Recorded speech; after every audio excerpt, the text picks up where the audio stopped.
Hello दोस्तों, हमें कहानी की शुरुआत में एक बैरन वेस्टलैंड दिखाया जाता है और एक मॉन्स्टर का पैर दिखाया जाता है जो कि घुरा रहा होता है। इस मॉन्स्टर का नाम है इंचेंटेड ऑक्टोपस। इसका क्लास है सॉफ्ट बॉडी और इसका खतरे का लेवल जो है वो है बी। फिर ये मॉन्स्टर जब पीछे मुड़ के देखता है तो वह देखता है कि एक लड़का उसकी ओर तेजी से बढ़ रहा है, उसके ऊपर अटैक करने वाला रहता है। वह लड़का अपनी ताकत से उस मॉन्स्टर पे बहुत ही जोर से अटैक करता है। फिर वह देखता है कि इस मॉन्स्टर की स्किन तो बहुत ही ज़्यादा सॉफ्ट है, तो उसका जो पंच था उसका उस मॉन्स्टर पे कोई भी असर नहीं पड़ा, यहाँ तक कि उस मॉन्स्टर ने उस पंच को ऑब्जॉर्व कर लिया। फिर वह मॉन्स्टर उस लड़की की ओर घूरता है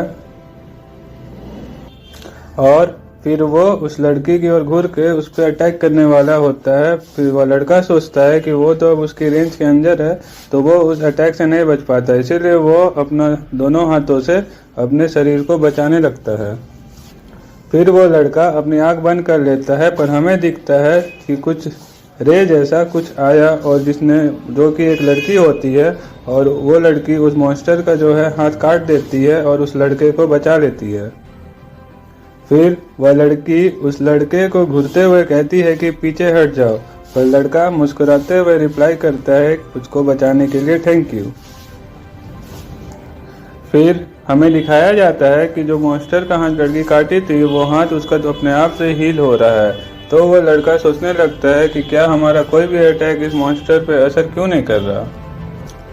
फिर वो लड़की बोलती है कि अब फिजिकल अटैक अगर इस मॉन्स्टर पे वर्क नहीं कर रहा है तो हमारा टाइम आ गया है वो यूज़ करने का। तो लड़का पीछे देखते हुए कहता है कि हाँ, लगता है टाइम आ ही गया, बहुत ही टाइम हो गया है।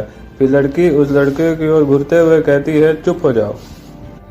उसके बाद हमें एक दूसरा लड़का दिखाया जाता है जो कि वहीं रहता है और वो कुछ मैजिक सर्कल टाइप का कुछ बना रहा होता है और उसके हाथ में एक स्फेयर रहता है जो कि वो अपने दोनों हाथ से पकड़ के कुछ चैंट कर रहा होता है, गॉड एम्पावरमेंट 9th लेयर चैन। जैसे ही वह ये बोलता है तो वो मैजिक सर्कल से बहुत सारा चैन निकल के मॉन्स्टर की ओर जाने लगता है और वो चैन उस मॉन्स्टर को पूरी तरह से घेर लेता है। फिर वह लड़का अपना स्पेयर जमीन में मारता है जिससे कि चैन में कुछ बिजली जैसा जादू होने लगता है और वह बिजली चैन से होते हुए सीधा मॉन्स्टर पर जाके लगता है। और जैसे ही चैन खुलता है तो हमें दिखाया जाता है कि वह मॉन्स्टर जो है जमीन में गिर गया। यह देख के पहला लड़का सोचता है कि लगता है कि हम जीत गए, पर उसी समय दूसरा लड़का चिल्लाता है कि नहीं, जल्दी से पीछे आओ।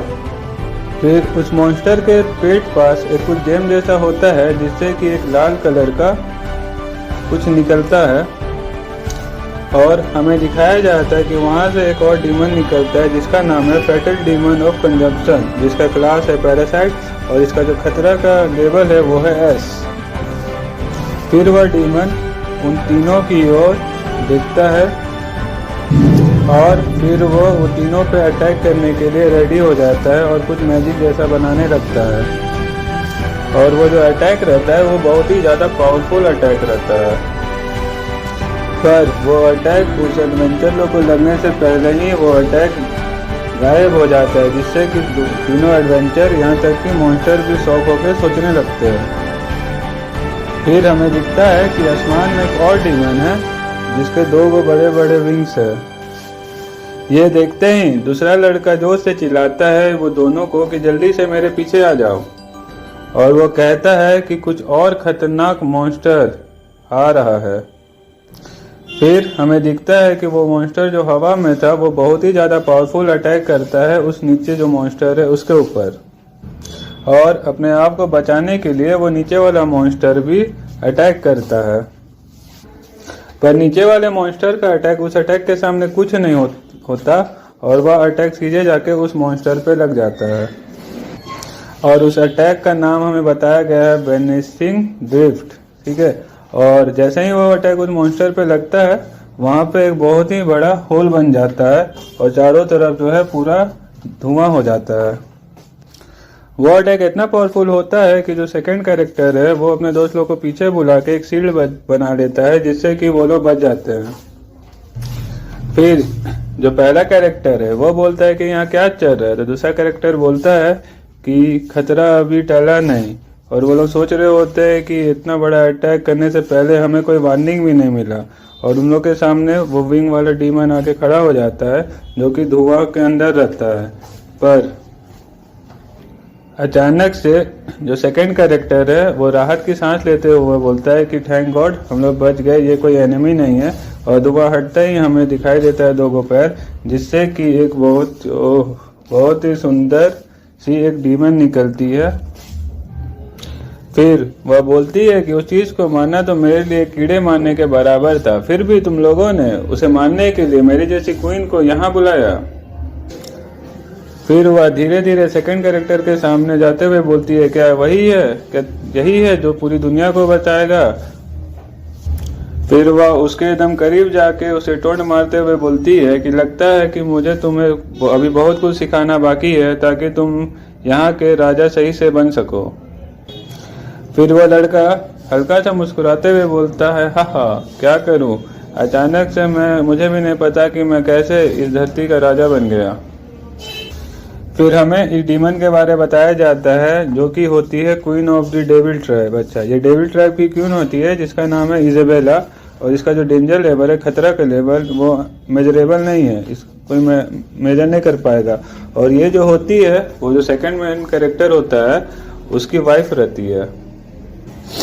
फिर हमारा सीन चेंज होता है और हम अर्थ में आ जाते हैं जहाँ की एक शहर दिखाता है और वहाँ पे एक अपार्टमेंट दिखाता है और वहाँ से आवाज आ रहा होता है कि तुम बाकी सब मेरे पे छोड़ दो।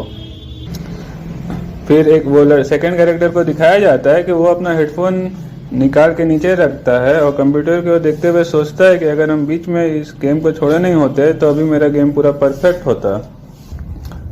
फिर हमें इस कैरेक्टर का नाम बताया जाता है जो कि होता है ज़ियांगे, जो कि इस मांगा का मेन कैरेक्टर है, एमसी है। और उसके बारे में बताया जाता है कि उसके मम्मी पापा जो है वो बाहर काम करते हैं और उसका कोई भी दोस्त नहीं है, इसीलिए वह दिन भर अपने अपार्टमेंट में बंद रख के या तो वीडियो गेम खेलता है या फिर ड्राइंग करता है। फिर वह अपनी बिस्तर में जाके लेट जाता है और सोचता है कि आज मैं बहुत थक गया हूँ, अब मैं ये गेम कल खेलूंगा। पर जैसे ही अगले दिन उसका आँख खुलता है, वो हल्का सा आँख खोलता है और अपना सीलिंग की ओर देख के सोचता है कि मेरा सीलिंग कब चेंज हो गया। पर जब वो पूरा आँख उसका खुलता है तो वो डीमन क्वीन को देखता है और वो देख के वो शॉक हो जाता है और नीचे गिर जाता है और उससे पूछता है कि तुम मेरे घर के अंदर क्या कर रही हो। तो क्वीन उसे बोलती है कि इडियट, गधा, ये तुम्हारा घर नहीं है। फिर वह लड़का सोचता है कि ये कौन सा जगह है, क्या मैं अभी भी सपना देख रहा हूँ ज्यादा वीडियो गेम खेलने की वजह से। फिर वह अपनी दोनों गालों पे अपनी दोनों हाथों से जोर से मारता है और सोचता है कि ये सही नहीं है, ये हो नहीं सकता, मैं जरूर अभी भी सपना देख रहा हूँ, पर सब कुछ इतना रियल क्यों लग रहा है। फिर हमें दिखाता है कि वहाँ पे 4 कैरेक्टर और आते हैं जिसको देखकर मेन कैरेक्टर सोचता है कि कौन है ये लोग और उनका आउटफिट कैसा है, मतलब उन लोग का कपड़ा कैसा है। फिर वह अपने मन में सोचता है थोड़ा शौक होके, क्या मैं दूसरी यूनिवर्स में आ गया हूँ।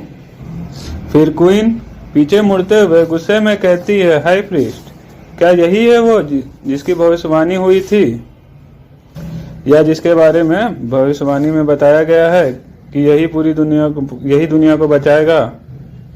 फिर हाई प्रीस्ट बोलता है कि लेजेंड में कहा गया है, भविष्यवाणी में कहा गया है कि वो जिसके पास सेम अंगूठी होगा क्वीन जैसा, वही होगा चोजन वन। फिर हमारा एमसी कहता है कि कौन सा मैजिक रिंग। फिर वो अपना नेकलेस निकालता है और उसमें से एक रिंग दिखाता है और पूछता है, क्या तुम लोग इस रिंग के बारे में बात कर रहे हो। तो क्वीन देख के बोलती है कि हाँ सही, यही है वो मैजिक रिंग जो कि बिल्कुल मेरी तरह है। और हाँ दोस्तों, यहीं पे हमारा पहला चैप्टर खत्म होता है। अगर आप लोग को मेरा वॉइस ओवर अच्छा लगा तो चैनल को सब्सक्राइब जरूर करें और लाइक कमेंट करें। और अगर आप लोग चाहते हैं कि हम इसका चैप्टर 2 भी लाएं तो कमेंट सेक्शन में जरूर लिखें। Thank you.